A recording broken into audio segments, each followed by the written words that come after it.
नमस्कार. नवीन व्हिडिओ सोबत पुन्हा तुमचे स्वागत. खारघर टू म्हैसूर या ट्रिपचा आज आमचा दुसरा दिवस. आधीच्या व्हिडिओमध्ये आपण गोव्यामध्ये थांबलो होतो.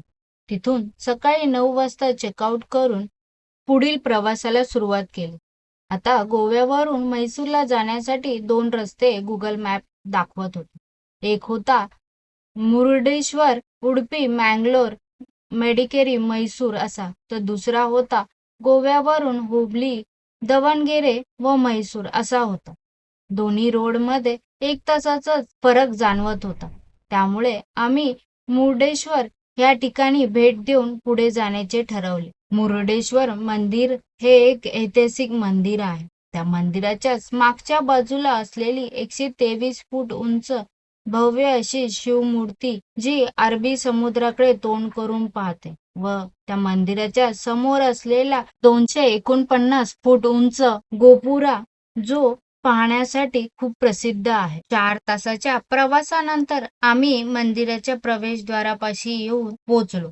मंदिराच्या आवारात असलेल्या पार्किंग मध्ये कार पार्क करून सर्वात प्रथम मंदिराच्या मागच्या बाजूला असलेली ती भव्य शिवमूर्ती पाहण्याचे आम्ही ठरवले. तिथून पार्किंग मधून काही पायऱ्या त्या मूर्तीपर्यंत जात होते.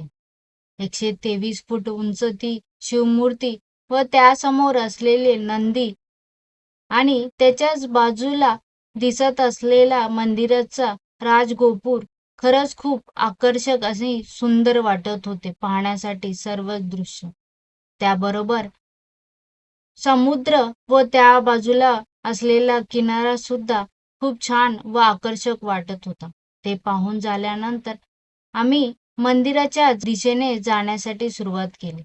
हे मंदिर खूप प्राचीन म्हणजे 16व्या शतकातले आहे. तरी सुद्धा आत्ता दिसणारे भव्य मंदिराचे संकुल हे आधुनिक पुनर्रचनेवाले आहे, जे 2008 नंतर बांधण्यात आले होते.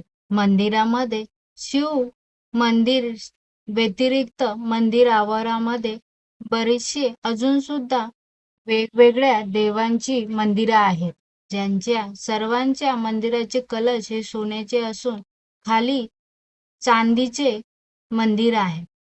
ते पाहण्यासाठी खरंच खूप छान व विलक्षण वाटते. सर्व मंदिर गाभाऱ्यामध्ये दिव्यांचाच प्रकाशने उजेड केलेला आपल्याला पाहायला मिळतो. कुठल्याही प्रकारचा आधुनिक प्रकाश न वापरता मुख्य गाभारा प्रकाशित केलेला आपल्याला दिसून येतो. मंदिराचा राजगोपुरा 20 मजली असून 20व्या मजली लिफ्टने जाऊन समुद्र व मंदिराचा परिसर उंचावरून पाहून एक वेगळा अनुभव आपण घेऊ शकतो. परंतु दुपारी 3 ते 4 लिफ्ट ही बंद असल्यामुळे आम्हाला ते पाहता आले नाही. मंदिराचा एक वेगळा अनुभव घेऊन आम्ही मंदिराचा निरोप घेतला. तुम्हालाही मुरुडेश्वर मंदिराला भेट द्यायची असेल तर मुंबई वरून ट्रेन हा सर्वोत्तम पर्याय आहे. या प्रवासासाठी तुम्हाला 12 ते 15 तास लागतात आणि मंदिर हे मुरुडेश्वर रेल्वे स्टेशन पासून फक्त 2 किलोमीटरवर आहे. मुंबईवरून Matsyagandha express, Mangalore express, Netravati express ह्या गाड्या मुंबईवरून सुटतात. बसही दुसरा पर्याय आहे, परंतु तुम्हाला 17 ते 20 तास बसने लागतात.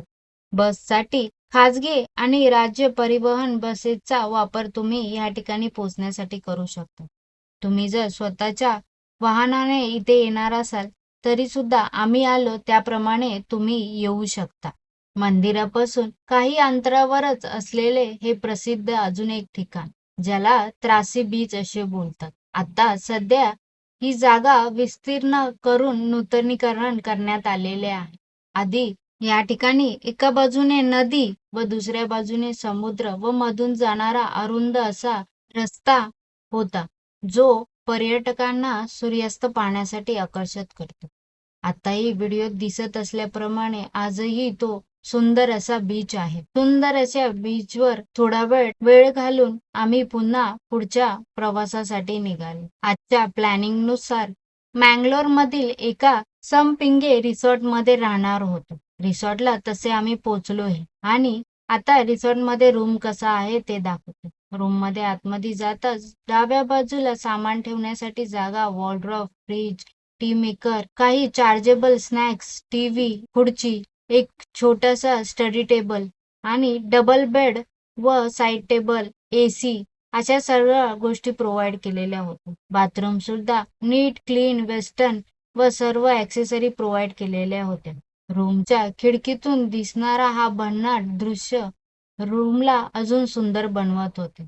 थोडा वेळ रूममध्ये आराम करून संध्याकाळच्या जेवणासाठी रिसॉर्टमधील रेस्टॉरंटमध्ये जाऊन रेस्टॉरंट स्पेशल स्टार्टर व मँगलोर स्पेशल कोरी रोटी आणि चिकन रस्सा अशा पदार्थांचा आस्वाद घेऊन आम्ही जेवण संपवलं. जेवणानंतर रिसॉर्टमध्ये थोडा वेळ फेरफटका करून तो दिवस संपवला. आजच्या व्हिडिओमध्ये एवढेच. पुन्हा भेटूया नवीन व्हिडिओ सोबत. तोपर्यंत स्वस्त राहा, मस्त राहा. धन्यवाद.